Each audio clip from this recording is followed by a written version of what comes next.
Hi, I'm Daniel. I'm a sleep physician. And if you have insomnia, this channel is for you. Maybe we got it all wrong. Racing thoughts is a big reason people have trouble sleeping. And we often try to calm the mind, to meditate, and to relax, to counter that.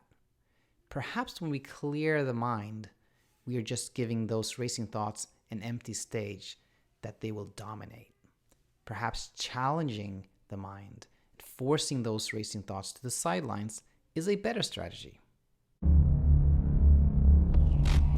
It is super duper nice having you back here. I'm so happy that you tuned in today. And if you're new to the channel, a big welcome to you, of course. Listen, I've been thinking about this for a while.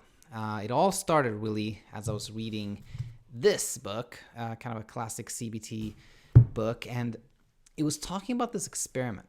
Basically, it talked about how if you take people that have no problem sleeping and challenge them at bedtime, have them do these kind of tricky math quizzes, that kind of makes them hyper aroused and gives them a hard time sleeping. However, if you do the same thing to somebody with insomnia, somebody that's already hyper aroused, that's already having these racing thoughts, it actually helps them.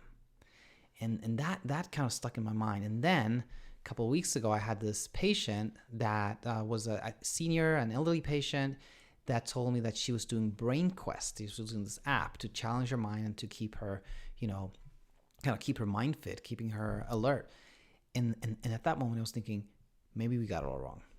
Maybe, when we tell people with racing thoughts that they should try to relax, have a calming tea, try to meditate, try to get the blood pressure down, etc., maybe we're just like creating space, like mental space for those racing thoughts to just take over and dominate and take the entire stage.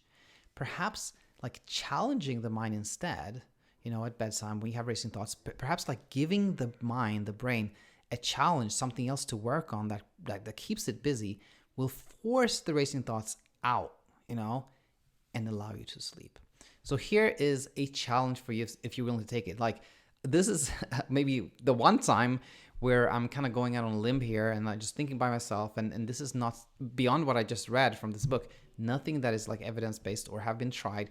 But if you feel like, you've tried a lot, you're doing CBTI, it's maybe not working for you, and particularly if you are facing these like racing thoughts, can't shut off your brain type things at night, perhaps challenging it may be a good idea.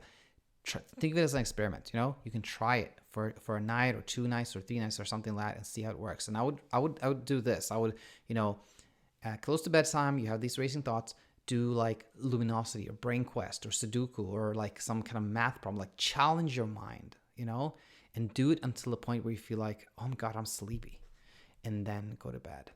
And, let me know if you're taking up this challenge. Let me know how it goes. It is an experiment.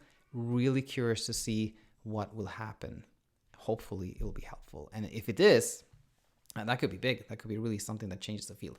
Now, that was just my little insight, my little tip, my little thought, let's call it that, today. And as always, if you have questions, please send me an email at daniel@insomniainsight.co. And for everybody who has contacted me over the past 3 to 4 months here, big thank you to you. Honestly, I have a gold mine. I feel like I could probably just dig into those emails and find so many like nuggets of insight and things I can talk about. So really helpful, really thankful for that. And that said, I hope to have each and every single one of you back here tomorrow. Until then, bye-bye.